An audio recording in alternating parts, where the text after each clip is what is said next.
വേഗം തന്നെ നല്ല ടേസ്റ്റ് ആയിട്ടൊരു ചിക്കൻ കുറുമ നമുക്ക് തയ്യാറാക്കി എടുത്താലോ. അതിന് വേണ്ടിയുള്ള ചൂട് കട്ടിയുള്ള ഒരു ഉരുളി അടുപ്പ് വെച്ചിട്ടുണ്ട്. അതിനുശേഷം അതിനകത്തോട്ട് 3 ടീസ്പൂൺ വെളിച്ചെണ്ണ ഒഴിച്ചു കൊടുത്തു. അതിനകത്തോട്ട് കുറച്ച് സ്പൈസസ്, അത് ഏലക്ക, ഗ്രാമ്പൂ, കറുവപ്പട്ട എന്നിവ ഇട്ട് കൊടുത്തു. അതൊന്ന് മൂത്ത് കഴിയുമ്പോഴത്തേക്ക് അതിനകത്തോട്ട് കുറച്ച് സവാള, ഇവിടെ ഇപ്പോൾ ഒരു 4 സവാള ഞാൻ എടുത്തിട്ടുള്ളത്, അത് ചെറുതായിട്ട് അരിഞ്ഞത് ഒന്ന് ഇട്ട് കൊടുത്തു. അതിനുശേഷം കുറച്ച് ഒരു 4 പച്ചമുളകും കൂടെ ഇട്ട് കൊടുത്ത് ഇത് നമുക്ക് നല്ലോണം വഴറ്റിയെടുക്കാം. സവാള ഒന്ന് വഴറ്റി ഇട്ടാൻ വേണ്ടി നമ്മൾ ലേശം ഉപ്പും കൂടെ ചേർത്ത് കൊടുത്ത്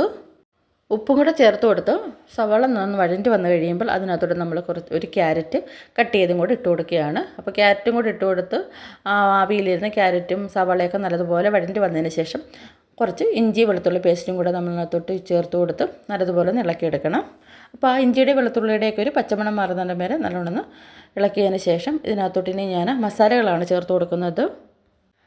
മല്ലിപ്പൊടിയും കുരുമുളക് പൊടിയും മാത്രമേ ഇതിനകത്തോട്ട് ചേർക്കുന്നുള്ളൂ. അപ്പോൾ ഒരു 1.5 ടീസ്പൂൺ മല്ലിപ്പൊടി, ടീസ്പൂൺ കുരുമുളക് പൊടി.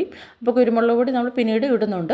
അപ്പോൾ ഇത് ഇട്ട് കൊടുത്തതിന് ശേഷം നല്ലതുപോലെ വീണ്ടും ഈ ഒരു പൊടിയുടെയൊക്കെ ഒരു പച്ചമണം മാറുന്നിടം വരെ നല്ലതുപോലെ ഇളക്കി കൊടുക്കുക. അപ്പോൾ പൊടിയെല്ലാം ഇവിടെ മൂത്ത് വന്നിട്ടുണ്ട്. അതിനുശേഷം നമ്മളിനി കഴുകി വൃത്തിയാക്കി വെച്ചിരിക്കുന്ന ചിക്കനും കൂടെ ഇതിനകത്തോട്ട് ചേർത്ത് കൊടുത്ത് നല്ലതുപോലെ ഒന്ന് പുരട്ടിയെടുക്കണം. അപ്പോൾ ഇപ്പോൾ ആദ്യം ഇത് മസാലയൊക്കെ ഒന്ന് പുരണ്ട് കിട്ടുന്നിടം വരെ നമ്മൾ വെള്ളം ഒഴിക്കാൻ പാടില്ല. ചിക്കൻ ആവശ്യമായ ഉപ്പും കൂടെ ചേർത്ത് നല്ലതുപോലെ ഇളക്കിയതിന് ശേഷം നമ്മളിപ്പോൾ സവാളയ്ക്ക് ഉപ്പ് ചേർത്തതാണ്. അപ്പോൾ അതനുസരിച്ച് വേണം ചിക്കൻ ഇടുമ്പോൾ ചിക്കൻ ഉപ്പ് ചേർത്ത് കൊടുക്കാൻ. അതിനുശേഷം കുറച്ച് വെള്ളം ഒഴിച്ച് ഇതൊന്ന് ചിക്കൻ ഒന്ന് വേവുന്ന ആ ഒരു പരുവാകുന്നിടം വരെ നമുക്കൊന്ന് വെയിറ്റ് ചെയ്യാം. ചിക്കനൊക്കെ വേവുന്ന സമയം കൊണ്ട് നമുക്ക് വേഗം ഒരു അരപ്പ് റെഡിയാക്കി വെക്കാം.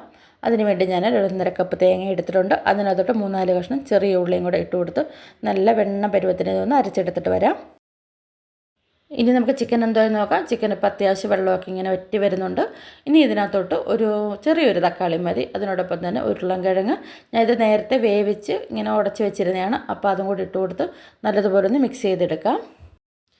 ഇനി ഇതിനകത്തോട്ട് നമ്മുടെ എരി പാകത്തിനല്ല എങ്കിൽ 1 ടീസ്പൂൺ കുരുമുളക് പൊടി, അതുപോലെ തന്നെ ഗരം മസാലയും കൂടി ചേർത്ത് കൊടുക്കണം. അപ്പോൾ ഗരം മസാല ചേർക്കുമ്പോൾ നമ്മൾ ആദ്യം ഇതെല്ലാം കറുവപ്പട്ട, ഏലക്ക, ഗ്രാമ്പൂ അതെല്ലാം ചേർത്തിട്ടുണ്ട്. അപ്പോൾ അതിൻ്റെ അനുസരിച്ച് നമ്മൾ ചേർത്ത് കൊടുത്താൽ മതി. അതിനുശേഷം നേരത്തെ അരച്ച് വെച്ചിരുന്ന ആ ഒരു തേങ്ങയും ചുമന്നുള്ളിയും കൂടെ ആ ഒരു അരപ്പുണ്ടല്ലോ, അതും കൂടെ ഇതിനകത്തോട്ട് ഇട്ട് കൊടുത്ത് നല്ലതുപോലെ ഒന്ന് മിക്സ് ചെയ്തെടുക്കുക. അപ്പം ഈ ഒരു സമയത്ത് എപ്പോഴും തീ കുറഞ്ഞ ഫ്ലെയിമിലേ വെക്കാവുള്ളൂ. അത് നല്ലതുപോലെ ഒന്ന് ഒരു ചെറിയൊരു തിള വരുമല്ലോ, ആ ഒരു സമയമാകുമ്പോഴത്തേക്ക് തീ ഓഫ് ചെയ്യണം.